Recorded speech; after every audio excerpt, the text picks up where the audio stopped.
The role of Inspector Goole is in some ways very simple to analyse. He is used to present the Burling family and Gerald with the message of social responsibility. However, what is so clever is the variety of techniques and methods Priestley uses to present this message through the character, and that's what we'll look at in this video. The first of these techniques is Priestley's inversion of generic expectations. An Inspector Calls is a work of detective fiction, and Inspector Goole is the intelligent detective who will solve the case. However, whilst a traditional detective story focuses on the narrowing down from a list of numerous suspects to just one, Inspector Goole does the opposite and shows that not one but all are responsible for the death of Eva Smith, or as he puts it to the Burling family shortly before his exit, each of you helped to kill her. Priestley inverts the generic expectations of detective fiction to present the key message that we are members of one body, we are responsible for each other. As Maggie B. Gale puts it, Priestley wanted a social and political shift which took Britain forward to a society based on equality and community after the Second World War. This sense of equality and community is seen not just through the message of joint responsibility of the inverted detective genre, but also through sentence structure. Shortly after his arrival on stage in Act 1, Inspector Goole tells Mr. Burling, because what happened to her then may have determined what happened to her afterwards, and what happened to her afterwards may have driven her to suicide. Here we see an example of anadiplosis, where the second clause in the sentence begins by repeating the last words of the previous clause. As my good friend Tom Bryce-Delve points out, soon after his entrance, the audience starts to realise that the inspector's investigation focuses on the surprising links between different events and people. The inspector initiates this idea of connections through anadiplosis by repeating what happened to her afterwards at the end of one clause and the beginning of the next.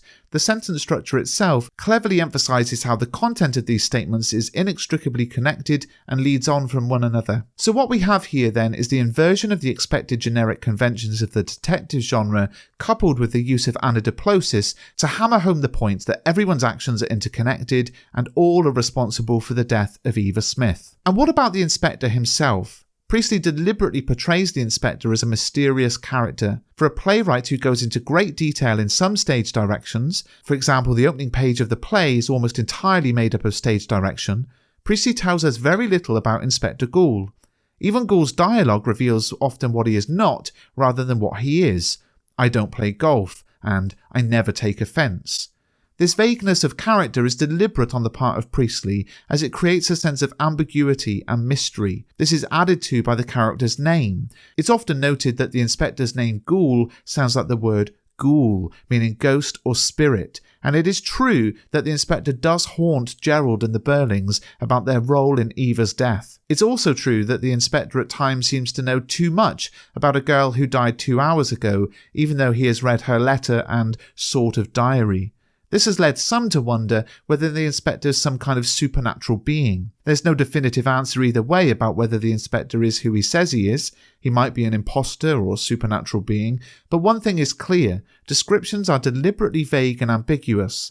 So why is this? Well, the vague and ambiguous depiction of Inspector Goole helps us focus less on the character himself and more on the message he brings, and that message is loudly declared with no subtlety whatsoever. With most of Inspector Goule's dialogue, Priestley uses questions. He interrogates the characters on stage, which is exactly what we would expect from a detective investigating a crime.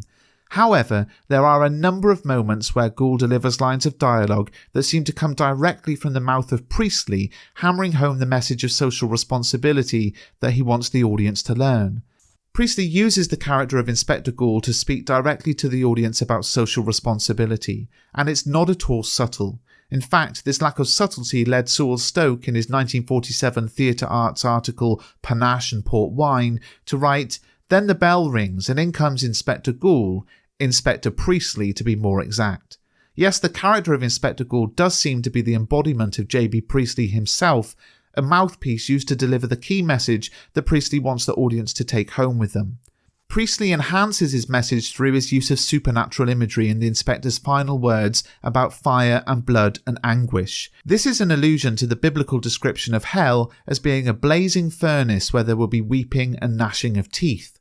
However, Priestley's point here cannot accurately be labelled as biblical. His message seems to be that people need to do good deeds to make their way into heaven, and those who don't will end up in hell, and this is a moralistic concept which is not found in the Bible. But either way, the biblical language adds to the supernatural, otherworldly aspect of Inspector Goole, which helps us to so clearly remember his message. Well, I hope you found this video useful. Everything I go through comes from Mr. Bruff's Guide to an Inspector Calls, the 2nd edition, which we've just released, so pick up a copy today, and please do subscribe to the channel.